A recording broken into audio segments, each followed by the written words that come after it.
ഓം പ്രകാശ് പ്രതിയായ ലഹരി കേസിൽ കൊക്കൈൻ സ്ഥിരീകരിച്ച് പോലീസ്. കൊക്കൈൻ്റെ ഉറവിടം തേടി അന്വേഷണം വ്യാപിപ്പിച്ചിരിക്കുകയാണ്.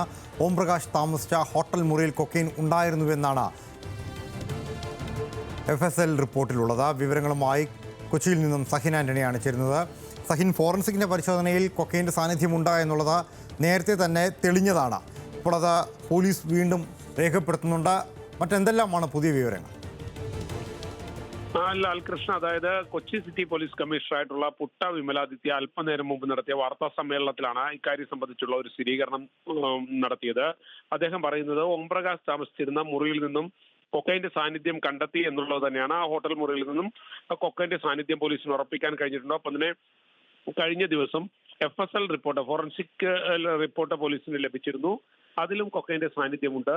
എന്തായാലും ഈ കൊക്കൈന്റെ ഉറവിടം തേടിയാണ് പോലീസിന്റെ അന്വേഷണം ഇപ്പോൾ നടന്നുകൊണ്ടിരിക്കുന്നത്. കൂടുതൽ പ്രതികൾ ഇതിലുണ്ടാകുമെന്നുള്ള ഒരു സംശയം പോലീസിനുണ്ട്. മാത്രമല്ല, അന്നേ ദിവസം അവിടെ ഓംപ്രകാശിന്റെ മുറിയിലെത്തിയ കൂടുതൽ ആളുകളെ ആവശ്യമെങ്കിൽ വീണ്ടും ചോദ്യം ചെയ്യാൻ തന്നെയാണ് പോലീസ് തീരുമാനിച്ചിരിക്കുന്നത്. ലാൽകൃഷ്ണ, ശരി, സഹിൻ ആൻ്റണിയാണ് വിശദാംശങ്ങൾ നൽകിയത്.